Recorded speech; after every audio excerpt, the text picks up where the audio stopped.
Hello, and welcome to this Briggs Public Library online tutorial. Today we'll discuss the steps in renewing library items online. What we'll cover today is creation of a patron account.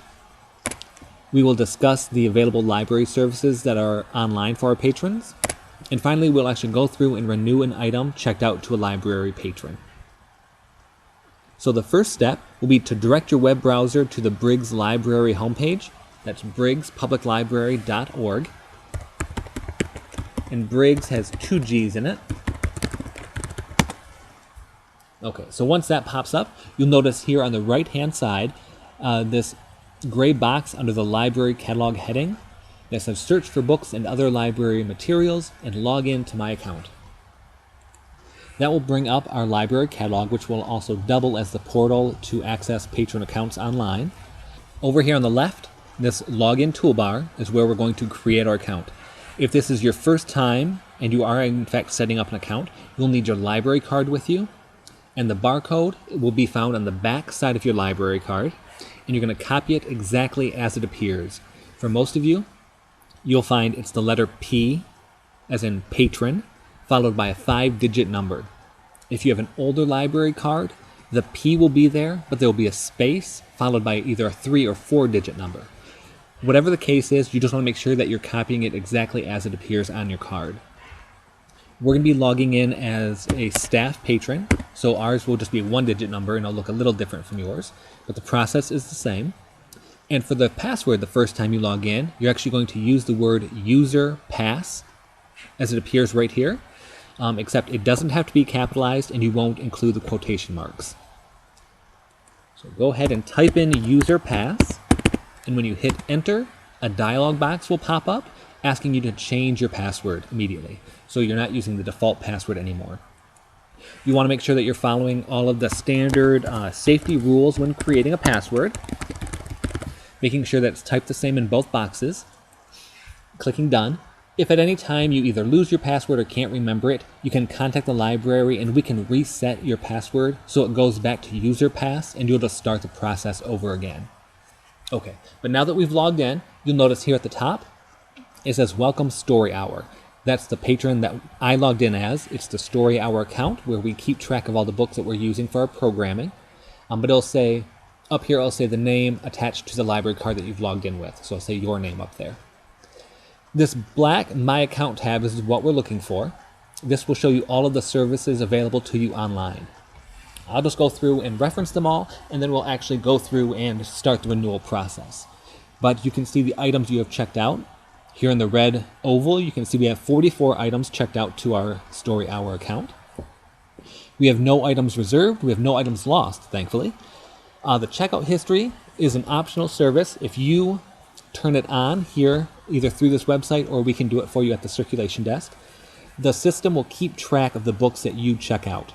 And it will show you from the point that it's turned on until you either turn it off or until the future, whenever, all the items that you check out. It'll create a list for you.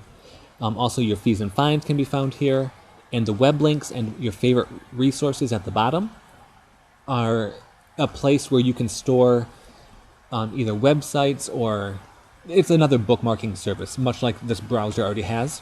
But if you want to keep things here, either book-related websites, you could do that.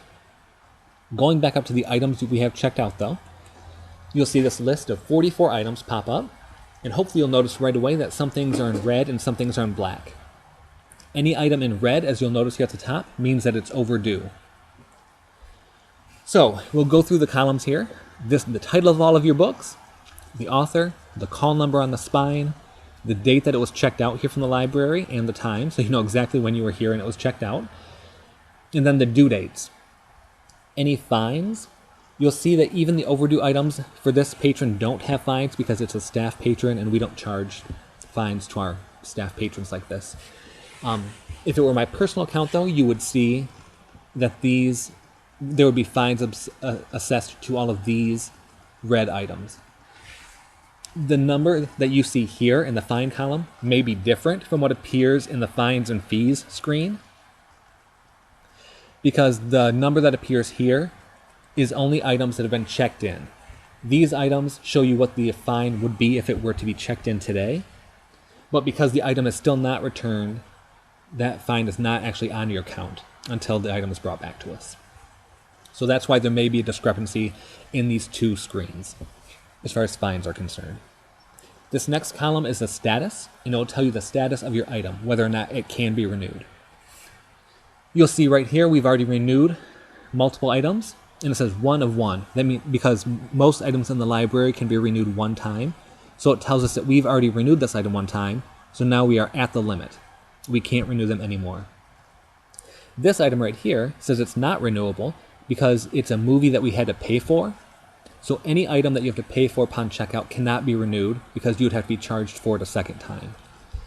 But all these other items without anything in the status column, you'll notice that they have a blue renew button over in the renew column, which means we can click on this and renew those items. You can go through and renew items individually, or you can click on this renew all eligible items and renew everything at once, no matter when it was checked out. We'll just go through and renew an overdue item.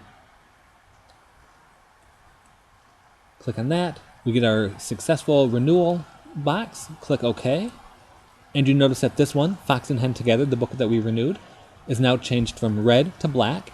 And we have a new status update saying that we've renewed it 1 of 1 times that it is allowed. When we're all set here, we'll log out of our account. And we are all set. So thank you again for viewing this video. If you do have any questions about this or any other library service, feel free to contact us. There's our phone number, or at our email address, help@briggspubliclibrary.org. And as always, on the web page where this tutorial was found, there's a link to our online survey where if you could just take a couple seconds and let us know how this went, if you found the information helpful, we certainly would appreciate it. Thank you very much.